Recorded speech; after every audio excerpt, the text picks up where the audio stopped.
Baik, bismillahirrahmanirrahim. Assalamualaikum warahmatullahi wabarakatuh. Waalaikumsalam warahmatullahi wabarakatuh. Alhamdulillah, alhamdulillah, alamin. Nabi nasta'in ala umri dunia wa din. Salatu wassalamu ala asyrafil anbiya'i wal mursalin wa ala alihi washabihi ajmain. Alhamdulillah, pada kesempatan pagi hari ini kita bisa bermuajahah dan berkumpul bersama kembali sama Ustadz kita, Ustadz Ahmad Jailani, untuk mendengarkan kajian syar'i, ilmu syar'i dari beliau. Marilah kita buka kajian pada siang hari ini dengan membaca basmalah. Bismillahirrahmanirrahim. Pada Bismillahirrahmanirrahim. Ustaz Abu tempat kami persilahkan pada Dafatul Mustaqim. Baik, bismillahirrahmanirrahim. Innal hamdalillah nahmaduhu wa nasta'inuhu wa nastaghfiruh wa na'udzu billahi min shururi anfusina wa min sayyiati a'malina. May yahdihillahu fala mudilla lahu wa may yudlil fala hadiya lahu. Asyhadu an la ilaha illallah wa asyhadu anna Muhammadan abduhu wa rasuluhu la nabiyya ba'dah. اللهم إني أعوذ بك أن أضل أو ضل أو أحسن أو أزل أو أظلم أو أظلم أو أجهل يجهل علي رب اشرح لي صدري ويسر لي أمري واحلل عقدة من لساني يفقهوا قولي صدق الله العظيم. Baik, ikhwani wa akhwati rahimahullah. Alhamdulillah pada pagi ini kita lanjutkan kembali kajian kitab Rifatus Sholih yang ditulis oleh Ki Haji Ihya Ulumuddin. Beliau adalah pimpinan Pondok Pesantren Nurul Haramain Pujon Alam, murid langsung dari Syekh Sayyid Al-Maliki Al-Hasani. Semoga Allah memberikan keberkahan ilmu pada diri kita semua dari apa yang sudah dituliskan oleh beliau di dalam kitab ini. Baik, kita kemarin sudah membahas terkait dengan bacaan ruku ya, bacaan ruku dan juga bacaan i'tidal. Ya, bacaan i'tidal. Kita lanjutkan di pembahasan tentang sujud ya. Bab ke-15 tentang sujud. Anda terlupa kemarin mau share gambar. Insya Allah nanti hari ini ya, langsung setelah ini kita share gambar ruku dan juga sujud. Ada beberapa gambar terkait dengan posisi sujud yang benar menurut beberapa riwayat. Baik. Terkait dengan sujud, pertama adalah bagaimana dari i'tidal itu kita turun ke sujud. Apakah lutut dulu atau tangan dulu? Nah, ini kadang-kadang kan menjadi pertanyaan kita ya. Nah, yang pertama, riwayat yang pertama itu menggambarkan bahwa sujud itu meletakkan kedua lutut ke lantai sebelum kedua tangan. Jadi lutut dulu. Dan ini adalah mazhab jumhur ya. Jadi, para imam mazhab itu mayoritas memiliki pandangan bahwa turun menuju sujud itu didahului lutut dulu baru kemudian kedua tangan. Hal ini berdasarkan riwayat dari sahabat Nabi Wa'il bin Hujr radhiyallahu anhu berkata, "Ra'aitu Nabiyya sallallahu alaihi wasallam idza sajada wada'a rukbatayhi qabla yadayhi wa idza nahadha rafa'a yadayhi qabla ruk'atayhi."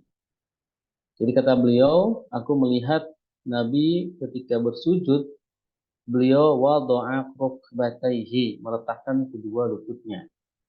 Qabla yadayhi, sebelum kedua tangannya. Dan apabila bangkit atau bangun, rafa'a yadayhi, beliau mengangkat kedua tangannya dulu sebelum lututnya. Jadi ketika sujud meletakkan lutut dulu baru tangan. Ketika bangkit dari sujud, yaitu beliau mengangkat tangan dulu baru kemudian lutut. Ya. Sahabat Anas pun juga sama. Anas radhiyallahu anhu juga meriwayatkan, "Ra'aitu Rasulullah sallallahu alaihi wasallam in hatta bitakbiri hatta sabaqat rukbatahu yadayhi." Jadi aku melihat Rasulullah sallallahu alaihi wasallam turun dengan takbir sehingga kedua lututnya mendahului kedua tangannya.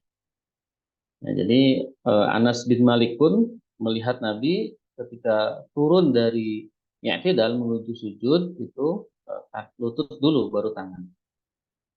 Pun begitu Abu Hurairah radhiyallahu anhu, beliau meriwayatkan juga bahwa Rasulullah SAW bersabda, "Idza sajada ahadukum fala yabruk kama yabrukul ba'iru wal yadha yadayhi qabla rukbatayhi." Apabila salah seorang di antara kalian bersujud, ya, fala yabruk kama yabrukul ba'ir, maka hendaklah dia tidak melakukan sebagaimana yang dilakukan oleh unta, ya, ketika akan duduk. Wal yadha yadayhi, dia meletakkan kedua tangannya qabla rukbatayhi, sebelum kedua lututnya. Nah, Imam Ibnu Qayyim mengatakan, sesungguhnya yang pertama kali menyentuh tanah ketika unta akan duduk adalah kedua tangannya, yaitu kaki depannya maksudnya.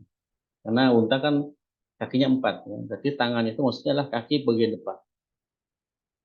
Nah, rahasia masalahnya adalah jika seseorang mengamati duduknya unta dan mengerti larangan Nabi tentang duduk seperti duduk unta, maka ia akan mengerti bahwa yang benar adalah, ya, hadis riwayat Wa'il tadi, ya, bahwa sujud itu ketika turun dari i'tidal itu kaki dulu, bukan tangan dulu. Ya, kalau unta kan depan dulu baru belakang. Di depannya itu maksudnya dibengkokkan gitu ya, baru bagian belakang.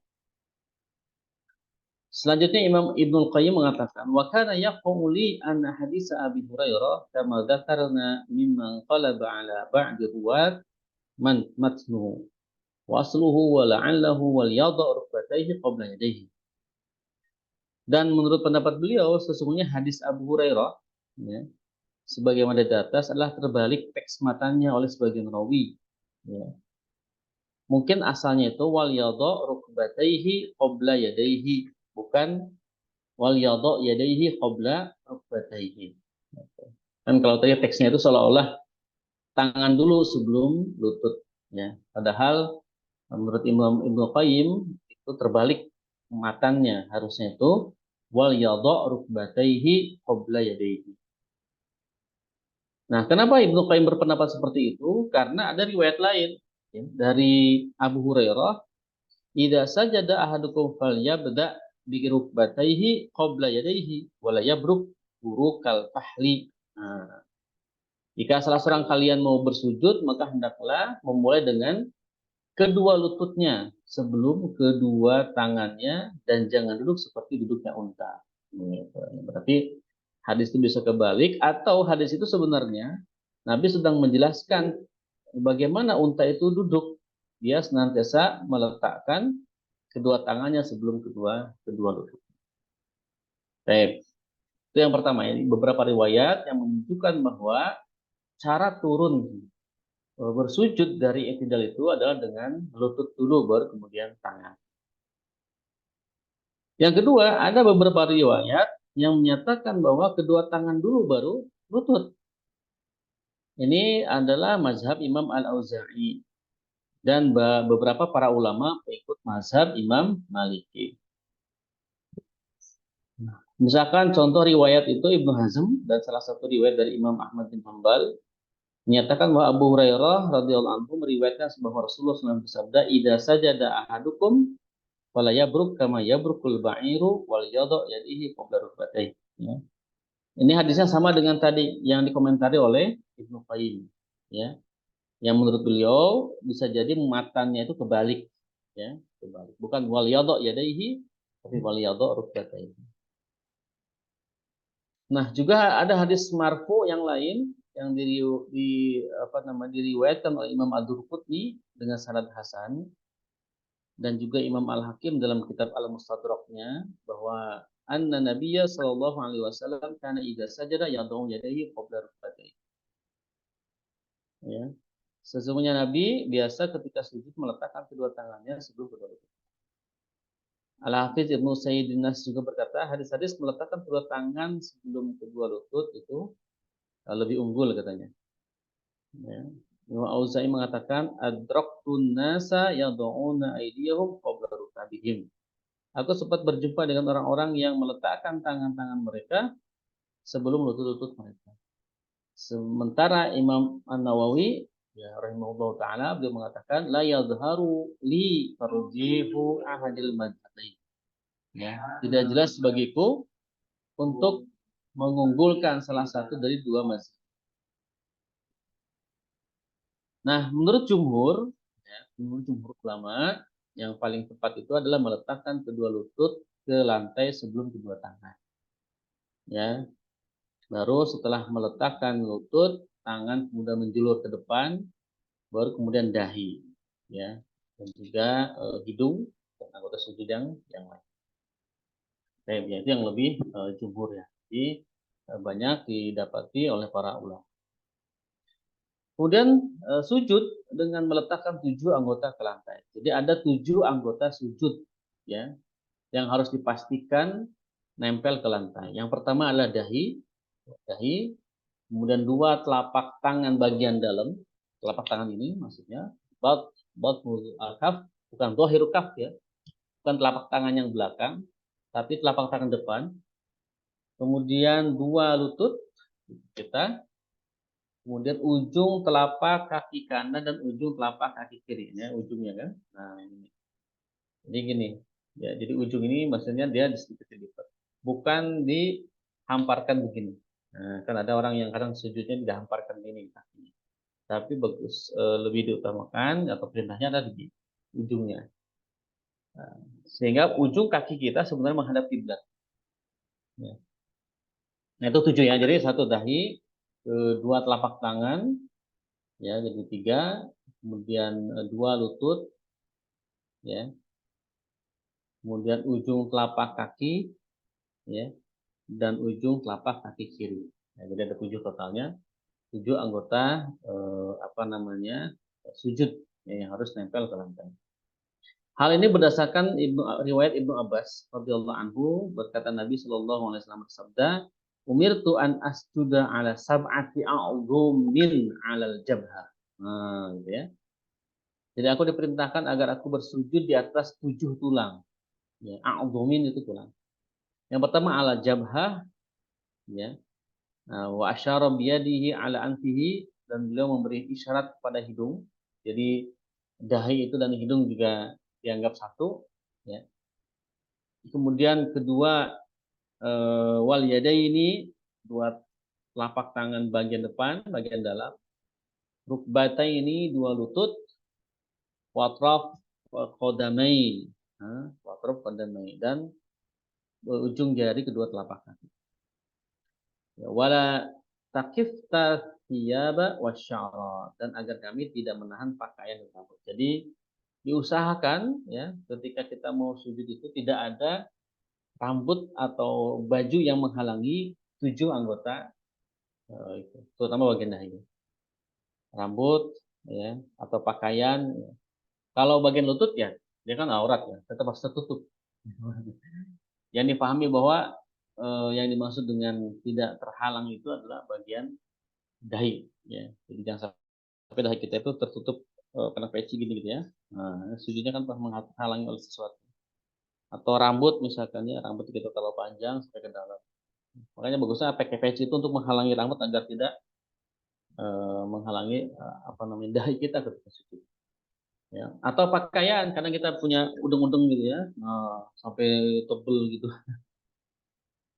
Nah, itu harus ke belakang dikit ya biar nonongnya kelihatan sehingga dahinya nempel ke tempat sujud atau ke lantai. Tem itu ya, jadi 7 anggota sujud. Kemudian yang ketiga, menekan dahi dan meletakkan hidung. Ya, kalau hidung hukumnya sunnah. Ya, hidung itu tambahan sebagaimana Nabi tadi wa asyara biyadihi ala anfihi. Ya, Nabi mengisyaratkan atau menunjuk juga bagian hidungnya. Tapi tidak disebutkan, hanya disebut jabhah saja, dahi, sambil memegang hidung. Itu menunjukkan bahwa itu sunnah saja. Nah, ini berdasarkan riwayat Abu Humaid As-Sa'idi radhiyallahu anhu meriwayatkan anna Nabiy sallallahu alaihi wasallam kana idza sajada amkana anfahu wa jabhatahu min al-ardi wa nahha yadayhi an jambayhi wa wada'a kaffayhi hadwa mankibaihi. Sesungguhnya Nabi sallallahu alaihi wasallam meletakkan dengan menekan hidung dan dahinya ke tanah, menekan hidung dan dahinya ke tanah. Meregangkan kedua tangan dari dua lambungnya dan meletakkan kedua telapak tangan sejajar kedua pundak. Nah, jadi posisinya sejajar dengan pundak. Ya.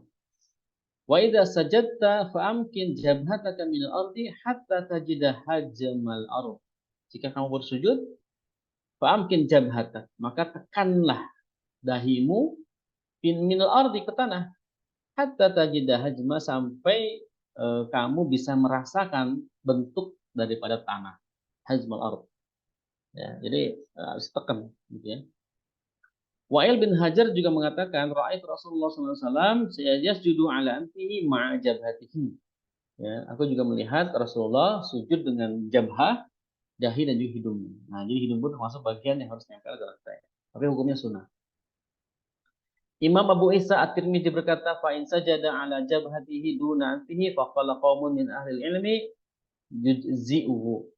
Ya, jika seorang bersujud dengan dahinya tanpa hidungnya, maka sekelompok ahli ilmu ya mengatakan bahwa hal itu sudah cukup. Nah, itu menunjukkan memang hidung itu ya sunnah saja. Jabir bin Abdullah berkata, ra'aitu Rasulullah sallallahu alaihi wasallam yasjudu fi a'la jabhatihi ala qusus sa'ar. Ya, aku melihat Rasulullah bersujud dengan bagian atas dahinya di atas tempat-tempat tumbuh rambut. Maksudnya di bagian ujung, bagian tempat rambut, tempat tumbuh rambut. Kan normalnya di sini nih ya. Nah, sini. Nah itu ya, jadi disunahkan kita menekan dahi kita ke tempat sujud atau ke lantai. Lalu bagaimana posisi tangan? Posisi tangan kita atau kedua telapak tangan, yang pertama meletakkan dua telapak tangan sebanding dengan dua pundak. Nah, jadi sebanding itu berarti kan jajar ya. Ini berdasarkan riwayat Abu Humaid As-Sa'idi yang meriwayatkan anna Nabiyya sallallahu alaihi wasallam kana idza sajada amkana anfahu wa jabhatahu minal ardi wa naha yadayhi an jambayhi wa wada'a kaffayhi hazwa mankibaihi. Hadis yang tadi disebutkan di awal. Di sesungguhnya Nabi SAW meletakkan dengan menekan hidung dan dahinya ke tanah, meregangkan kedua tangan dari dua lambungnya, dan meletakkan kedua telapak tangannya sejajar dengan kedua pundak. Nah, ini ya, sejajar dengan kedua pundak. Jadi memang sedikit ngangkat ya. Ini sujud itu tangannya kayak meregang gitu. Ibnu Umar meriwayatkan bahwa Rasulullah SAW bersabda, innal yadaini tasjudani kama yasjudul wajhu. Fa idza wada'a ahadukum wajhahu falyadha yadayhi wa idza rafa'a falyarfa'uha. Ya. Sesungguhnya dua tangan bersujud ya, sebagaimana wajah bersujud. Maka jika salah seorang kalian meletakkan wajahnya, hendaknya ia juga meletakkan kedua tangannya. Dan jika ia mengangkat wajahnya, maka hendaklah ia juga mengangkat kedua tangannya. Nah, ini yang kedua, kalau tadi sejajar dengan bahu, ya. Kalau ini atau pundak, ya. Kalau ini sejajar atau sebanding dengan wajah atau telinga, berarti di sini. Hal ini juga diperkuat oleh riwayat Abu Ishaq As-Sibai. Ya, beliau meriwayatkan qultu lil Bara ibni Hazib Ajib aina kana Nabi sallallahu alaihi wasallam yadau wajhahu idza sajada qala baina kaffaihi. Ya. Aku bertanya kepada Al-Bara bin Ajib radhiyallahu anhu, di manakah biasanya Nabi sallallahu alaihi wasallam meletakkan wajahnya jika beliau bersujud? Maka Al-Bara menjawab, di antara dua telapak tangan. Ya, nah, berarti di sini posisi telapak tangannya sujud ke bawah. Wa'il bin Hujr juga meriwayatkan, "Tsumma kabbara wa sajada fa kanat yadahu min udunaihi 'ala al-mawdhi' alladhi istaqbala bihi as-salata." Ya. Kemudian beliau bertakbir dan bersujud, maka kedua tangannya ketika bersujud itu berada sebanding dari telinganya di tempat di mana dengan keduanya beliau menghadap salat. Jadi berarti kalau untuk meletakkan tangan ada dua ya. Yang pertama sebanding dengan pundak, ya seperti tadi. Yang kedua sejajar dengan wajah, sehingga seolah-olah wajah kita di antara dua telapak tangan kita. Nah, sujudnya begini. Itu yang kedua. Nah, yang ketiga, di manakah posisi tangan kita ketika sholat kita itu dalam kondisi sulit, misalkan berjamaah. Kalau berjamaah kan nggak mungkin kita begini ya. Nanti bikin yang kanan kirinya terpental ya, atau kena sikut gitu ya. Lalu di mana posisinya? Nah, Abu Hazim meriwayatkan, qultu li Ibnu Umar, akunu fis safi wa fihi dhiqun. Kaifa adau yadayya? Qala du'huma haitsu tayassara. Nah, itu makanya Islam itu Masya Allah ya. Ad-dinu yusrun. Agama itu mudah. Ya. Jadi Ibnu Umar bertanya ya, aku bertanya kepada Ibnu Umar. Saya berada dalam barisan yang sempit. Bagaimana meletakkan kedua tangan saya? Ibnu Umar menjawab, letakkanlah keduanya di mana saja yang mudah. Jadi kalau memang sempit, ya salat kita ya mungkin tidak mesti harus diregangkan seperti ini. Bisa jadi dijepit ini. Tangannya bisa di mana? Bisa di antara dua wajah gitu kan. Kalau di sini kan susah, harus tetap tangan. Teman kita sebelah kanan, sebelah kita bisa kena, ya. Padahal di sisi lain kita diminta rapat kan sholatnya. Iya cukup di sini atau di sini, ya. Nanti dikirim gambar. Kemudian itulah tiga letak tangan atau telapak tangan ketika kita sedang sujud. Yang pertama sebanding dengan pundak, yang kedua sejajar dengan wajah dan wajah kita di antara dua tangan. Yang ketiga adalah kondisi sempit, itu bisa di mana saja. Yang penting kita bisa sujud, bisa begini, bisa juga begini, ya. Yang kelima mengumpulkan jari-jari. Jadi tangan kita itu dari Wa'il bin Hujjar diriwayatkan anna Nabiyya sallallahu alaihi wasallam kana idza raka'a raja yada baina asabihi wa idza sajada dhamma asabi'ah.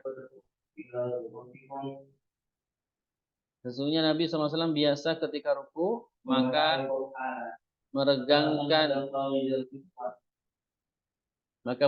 di antara jari-jarinya, dan ketika sujud maka beliau mengumpulkan jari-jari. Jadi kalau ruku ya Nabi itu meregangkan ya, tangannya, dan ketika sujud maka beliau mengumpulkan jari-jari rapat tadi ya.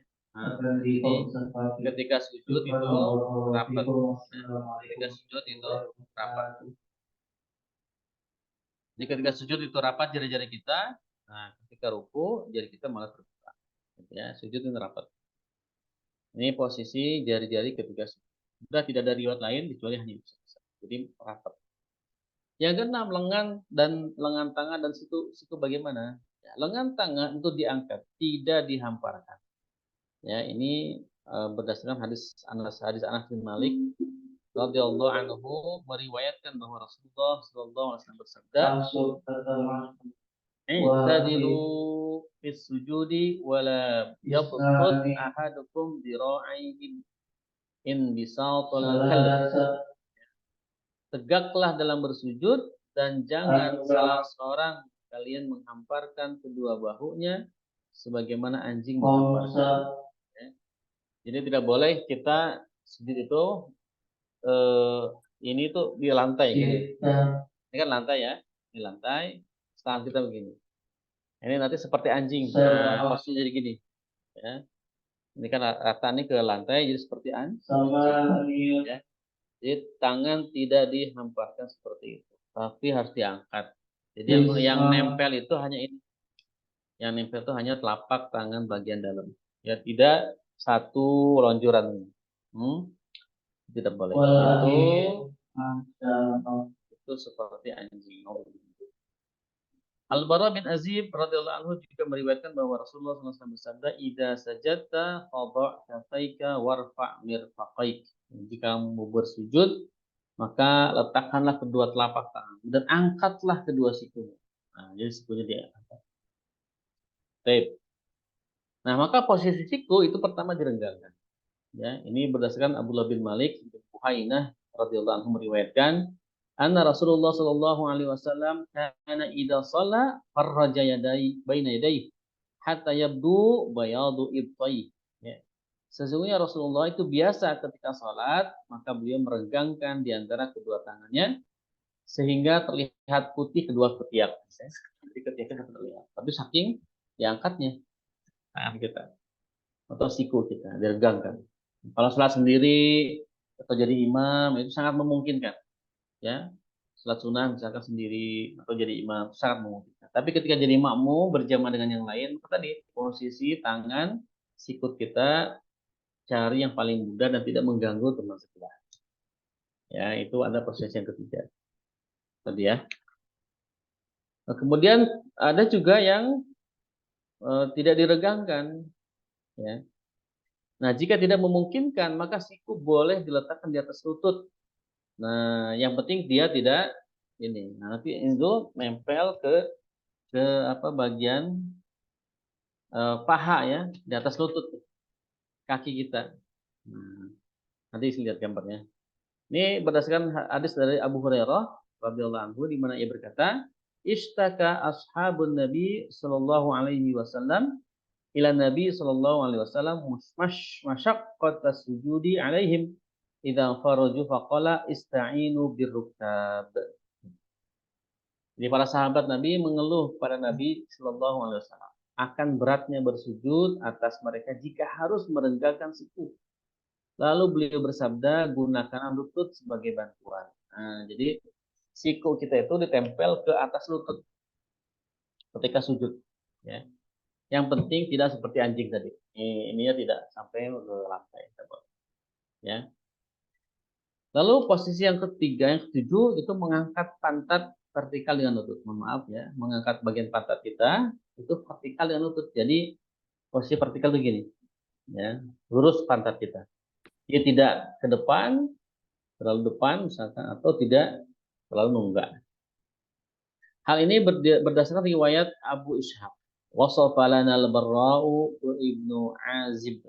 Wada'a yadayhi wa'tamada ala rukbatayhi wa rafa'a azizatahu. Wa qala hakadha kana Rasulullah sallallahu alaihi wasallam yasjud. Ya. Al-Barra bin Azib radhiyallahu anhu menjelaskan kepada kami, ia lalu menaruh kedua tangannya dan bersandar ke lututnya serta mengangkat pantatnya. Ia lalu berkata, seperti inilah dulu Rasulullah bersujud sallallahu alaihi wasallam. Juga menurut riwayat dari Anas bin Malik bahwa Rasulullah sallallahu alaihi wasallam bersabda, "I'tadilu fis sujud wa la yabsut ahadukum dira'aihi inbisatal kalb." Tegaklah dalam bersujud dan janganlah salah seorang kalian menghamparkan kedua bahunya sebagaimana anjing menghamparkan. Jadi lutut kita tuh tegak, ya, apa namanya, vertikal, berarti 90 derajat. Kaki kita menghampar, tapi ujung kakinya kita diletakkan begini ya. Nah, nanti lihat gambarnya, susah dijelasin pakai tangan. Bagusnya langsung dipraktekin, tapi susah di zoom. Kemudian bagaimana paha? Ya, formasi paha, paha pertama dikumpulkan. Jadi ada yang pahanya itu dikumpulkan tuh dirapatkan gitu ya pahanya. Ini berdasarkan Abu Hurairah radhiyallahu anhu meriwayatkan dari Nabi sallallahu alaihi wasallam bahwa beliau bersabda, "Idza sajada ahadukum fala yaftarishu biyadaihi iftirashal kalbi wal yadumma fakhidaihi." Ya. Jika salah seorang di antara kalian bersujud, fala yaftarish, maka jangan menghamparkan yadaihi iftirashal kalb. Ya, kedua tangannya seperti halnya anjing menghamparkan kedua kakinya. Ya, wal yadumma fakhidaihi, dan hendaklah ia mengumpulkan kedua pahanya. Nah, jadi pahanya dikumpulkan. Nanti di gambar ya. Yang B, paha direnggangkan. Ya, Abu Humaid As-Sa'idi meriwayatkan yang menjelaskan salat Rasulullah sallallahu alaihi wasallam, wa idza sajada faraja yadai baina fakhidaihi ghaira hamilin batnahu ala syai'in min fakhidaihi. Ya. Dan ketika beliau bersujud, maka renggangkan di antara kedua pahanya tanpa menempelkan perut ke paha sedikit pun. Nah, jadi ada paha yang diregangkan, ya, ada paha yang ditempel. Nah, jadi kan kalau kita sujud itu kan paha kita kan ada yang renggang, bisa juga dirapat. Nanti dilihat di gambar, insyaallah. Kemudian lalu bagaimana posisi kaki, ya, kaki, telapak kaki, ya. Kedua telapak kaki dirapatkan. Nah, jadi rapat, ya, kakinya terapat dan ininya di apa namanya ditekuk, ya, ujungnya ini rapat itu ditekuk. Jadi tidak gelewer gitu. Gelewer itu maksudnya terhampar begitu saja. Nah, Aisyah radhiyallahu anha berkata, "Faqadtu Rasulullah sallallahu alaihi wasallam wa kana ma'i ala firashi. Wajadtuhu sajidan rasan aqibaihi mustaqbilan bi atrafi asabihi al-qiblah." Jadi aku tidak mendapati Rasulullah SAW yang sebelumnya tidur bersamaku. Lalu aku menemukan beliau sedang bersujud dengan merapatkan kedua telapak kakinya seraya menghadapkan jari-jarinya ke kiblat. Nah, jadi jari-jari kakinya itu ke arah kiblat. Dilipat berarti kan. Yang B, kedua telapak kaki ditegakkan. Bisa juga, kalau yang tadi kan kedua telapak kaki dirapatkan, yang kedua kedua telapak kaki ditegakkan. Ini menurut riwayat Sa'ad bin Abi Waqqas radhiyallahu anhu, anna Nabi sallallahu alaihi wasallam amara bi wad'il yadaini wa nasbil qadamain.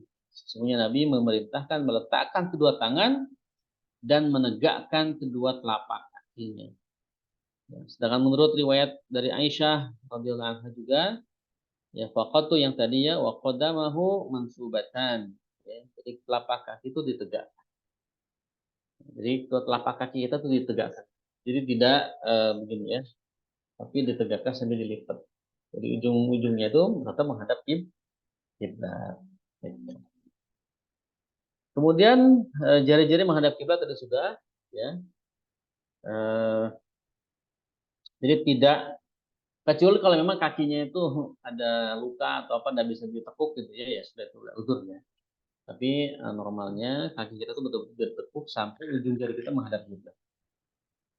Nah, lalu bagaimana cara wanita bersujud? Nah, apakah sama dengan laki-laki?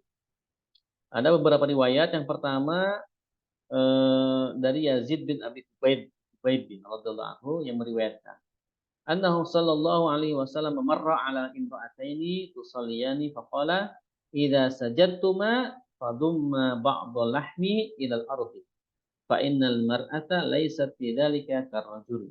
Nah, jadi kata Nabi, sesungguhnya jika kalian berdua bersujud, ya, maka kumpulkanlah sebagian daging ke tanah. Karena sesungguhnya wanita dalam hal itu tidaklah seperti pria. Maksudnya apa? Lengan tangan itu dirapatkan dan siku diletakkan ke paha. Nah, jadi siku itu letak ke paha, ya. Terus lengan tangannya dirapatkan. Ini dirapatkan. Nah, jadi gini ya. Jadi apa namanya, maksud mengumpulkan sebagian daging ke tanah itu ya kumpulkan, ya. Maaf ya, sama tangan dia tuh bagian dadanya dikumpulkan. Sehingga dia kalau laki-laki tadi kita tenggang. Kalau perempuan malah justru dirapatkan gitu ya. Kemudian lutut ujung ini sikunya nempel ke atas lutut, ya, ke bagian posisi atas, berarti di atas lutut itu berarti sebagian paha, ya, paha bagian bawah. Nah, begitupun juga sahabat Ali berkata, idza sajatil mar'atu falyahtafiz wal tadum faqidaiha. Jika wanita bersujud, maka hendaknya bersimpuh merapatkan anggota tubuhnya, maksudnya, dan hendaknya mengumpulkan kedua paha. Begitupun dari Mujahid, annahu kana yaqra'u an yad'a rajulu batnahu ala fahidaihi idza sajada kama tasna'ul mar'ah. Sesungguhnya ia tidak suka jika seorang laki-laki melekatkan perut pada kedua pahanya jika bersujud sebagaimana yang dilakukan oleh wanita. Nah, kalau laki-laki tidak boleh. Tidak boleh seperti tadi posisi perempuan yang mengumpulkan bagian depan dadanya sampai ke tengah gitu ya. Kemudian lengan tangan diangkat, tidak dihamparkan ke lantai. Nah, kalau tadi sama dengan laki-laki ya. Jadi walaupun dia mengumpulkan ke dalam gitu ya, tapi yang nempel tetap bagian ini. Jadi tidak boleh sampai ininya nempel ke lantai seperti anjing tadi. Ya, tetap telapak tangan bagian dalam yang nempel ke tanah atau ke lantai. Nah, Imam An-Nawawi berkata, wa yundabu raf'u sa'idaiti 'anil ardi walau imra'atan wa khunsa illa linahwi tulis. Disunahkan mengangkat kedua lengan bawah dari tanah meski seorang wanita dan atau banci kecuali karena lamanya sujud. Tetap diangkat ya, jadi tidak ininya bagian ininya langsung nempel ke lantai. Yang kedua, tidak mengangkat kedua tangan. Ketika akan bersujud, tidak disunahkan mengangkat tangan. Ya. Ra'aitu Rasulullah sallallahu alaihi wasallam idza qama ila sholati rafa'a yadayhi hatta yakuna hazwa mankabaihi wa kana yaf'alu dzalika hina yukabbiru liruku'i wa yaf'alu dzalika idza rafa'a ra'sahu min ruku'i wa yaqulu sami Allahu liman hamidah wa la yaf'alu dzalika fi sujud. Ya, jadi aku melihat Rasulullah ketika berdiri untuk sholat, maka beliau mengangkat kedua tangan sehingga sejajar dengan kedua pundaknya, dan beliau melakukan hal itu ketika bertakbir untuk ruku. Juga yang melakukan hal itu ketika beliau bangun dari ruku seraya mengucapkan sami Allahu liman hamidah. Dan beliau berkata, beliau tidak melakukan hal itu ketika sujud. Maksudnya apa? Maksudnya bahwa ketika hendak sujud tidak takbir. Nah, tidak mengangkat tangan sebagaimana mengangkat tangan ketika hendak ruku atau bangun dari ruku, ya. Kemudian di apa namanya? Jika duduk di antara dua sujud, bangun dari duduk di antara dua sujud. Sayyidina Ali juga meriwayatkan wala yarfa'u yadayhi fi syai'in min salatihi wa huwa qa'idun. Dan beliau tidak mengangkat kedua tangannya dalam bagian salat apapun saat beliau dalam keadaan duduk. Ya, dalam posisi duduk dia tidak boleh mengangkat kedua tangan ketika akan bersujud atau tidak disunahkan. Ya. Baik. Jadi kesimpulannya untuk sujud ini, ya, ada beberapa posisi yang harus diperhatikan. Pertama, apa namanya, kita turun dengan lutut dulu, baru kemudian kedua tangan. Yang kedua, ingat 7 anggota sujud, ya, dahi, kemudian kedua telapak tangan dalam, kedua lutut, ya, kedua ujung kaki kita, ya, kanan dan kiri, berarti 7 totalnya. Dan disunahkan hidung, satu lagi hidung.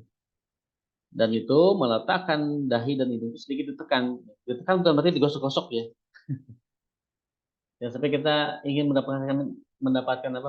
Tadi sujud, ingin terlihat ada tanda-tanda sujud, ya. Atau gosok-gosokin ke lantai, apa ke karpet. Pasti hitam memang. Ya, tidak usah digosok-gosok juga lah, tekan aja. Ya, kalau betul-betul dia sujudnya sering, ya, lama-lama memang akan hitam dikit. Gitu. Tapi kalau antum gosok-gosok nggak usah lama-lama sujud, nah, sekali dua kali sujud, insya Allah langsung hitam. Nah, karena yang digosok serut, ya, pas sujud langsung serut, ya kan? Nanti bangun terus lagi serut lagi. Nah, nggak gitu juga ya. Jadi biasa aja meletakkan lututnya, apa namanya, dahinya, nah, sedikit ditekan ke lantai sampai kita merasakan bentuk daripada bumi atau tanah yang kita sujudi itu. Kalau memang bukan di atas lantai, kalau di atas lantai mungkin sama saja, ya. Ya. Kemudian posisi telapak tangan juga tadi diangkat, ya, ada 2 sebanding dengan pundak, sebanding dengan wajah. Yang ketiga dalam kondisi sempit, maka itu di mana saja yang penting mudah, gitu ya, untuk melakukan sujud. Nah, jari-jari kita ketika sujud itu dikumpulkan, ya, begini bukan begini, tapi begini, sujud, ya. Kemudian lengan tangan kita diangkat, tidak dihamparkan seperti anjing, ya, tapi diangkat, baik laki-laki ataupun perempuan. Dan siku juga diangkat dan diregangkan, ya. Dan mohon maaf, pantat kita pun tegak, ya, 90 derajat antara kita dengan lantai dan kaki. Jadi bentuknya kayak siku-siku, ya, meniku. Kemudian paha kita ada 2, ada yang dirapatkan, ada yang diregangkan. Tadi kita lihat gambarnya. Telapak kaki tetap, ya, ke belakang, ujung-ujungnya jari kakinya ke menghadap kita. Ya. Ini telapak kaki kita ditegakkan, bukan diamprahkan, tapi tegak dirinya. Nah, dan ujung jari kita menghadap kiblat. Nah, sedangkan untuk wanita yang bersujud itu sedikit dikumpulkan daging-dagingnya, ya, ke dalam, gitu ya, tapi yang HP ini juga nempel ke tetap telapak tangannya nempel, ya, tapi dirapatkan, tidak diregangkan seperti laki-laki yang harus pegang, ya, atau tikung di sini atau di sini, gitu ya. Demikian mungkin terkait dengan sujud. Insya Allah nanti di sesi berikutnya kita akan bahas tentang doa-doa dalam sujud atau bacaan doa ketika sujud. Kalau alam bisawab, silahkan jika ingin ada yang diperjelas atau ditonton.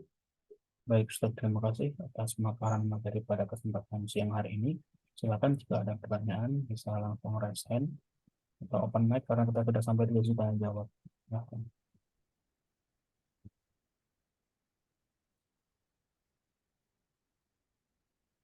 Dari Bu Ani, Ustaz, kalau badan kita besar kan nggak bisa sempurna gerakannya, bagaimana ya Ustaz?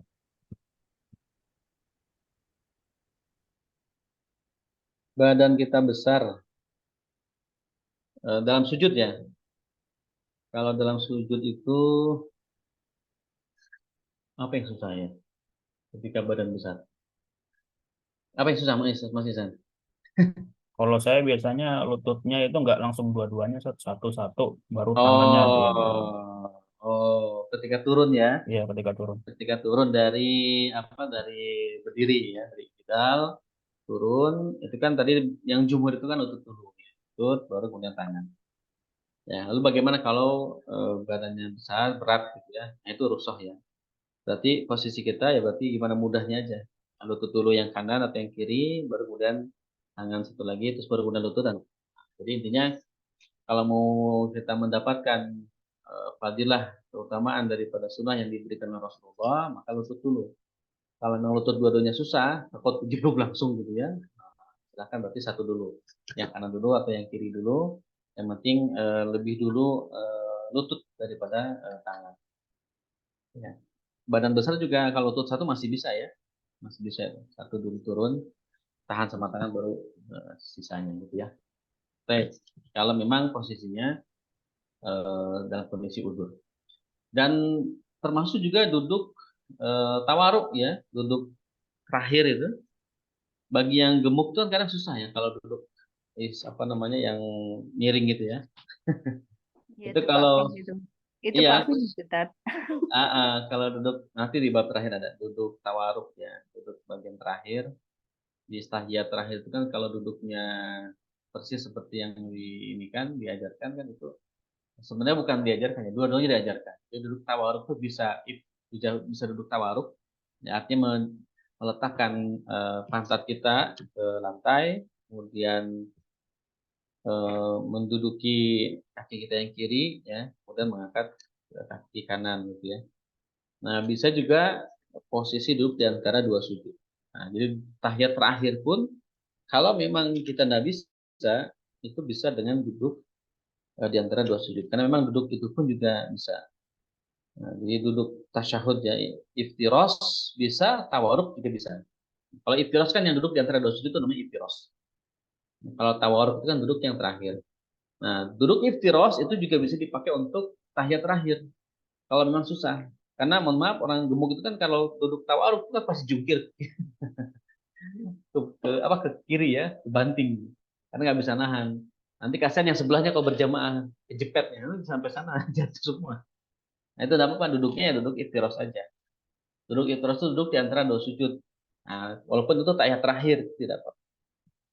Karena di tahiyat terakhir juga ya walaupun dia mau gemuk atau tidak gemuk itu diperbolehkan kita duduk iftiros ketika tahiyat terakhir. Tahiyat terakhir itu bisa tawaruk juga iftiros. Insya Allah nanti dibahas di bab-bab terakhir ya, tentang duduk. Tep, ulang usap. Ada lagi? Baik. Terima kasih Ustaz atas jawaban yang diberikan. Mungkin satu pertanyaan lagi, silakan.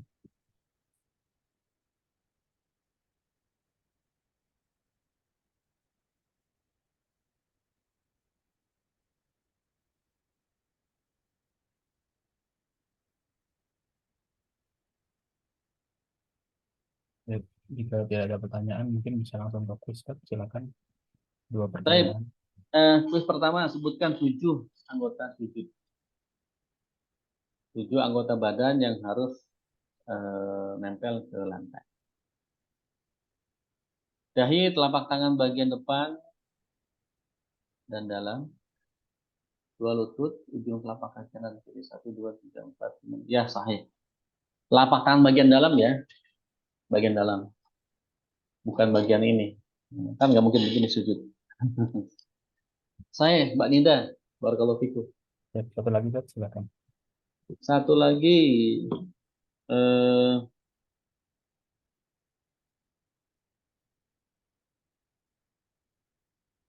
bagaimana posisi jari ketika sujud dan ketika ruku? Kalau ruku apa Mbak Resti? Kalau sujud betul rapat. Nah, kalau ruku kayak renggang ya, maksudnya direnggangkan, bukan dilebarkan, direnggang. Ini renggang, ini rapat. Mbak Resti, barakallahu fikum. Baik. Baik. Terima kasih. Jazakumullah khairan. Barakallah pada teman-teman yang sudah menjawab Nah, pertanyaan. Akhirnya sampai juga kita di penghujung kajian pada kesempatan siang hari ini. Marilah kita tutup kajian pada siang hari ini dengan baca Alhamdulillah. Alhamdulillahirrahmanirrahim. dan membaca doa kafaratul majlis. Subhanakallahumma wa bihamdika Subhanakallahumma wa bihamdika, asyhadu an asyhadu la an ilaha illa anta la astaghfiruka wa atubu ilaik.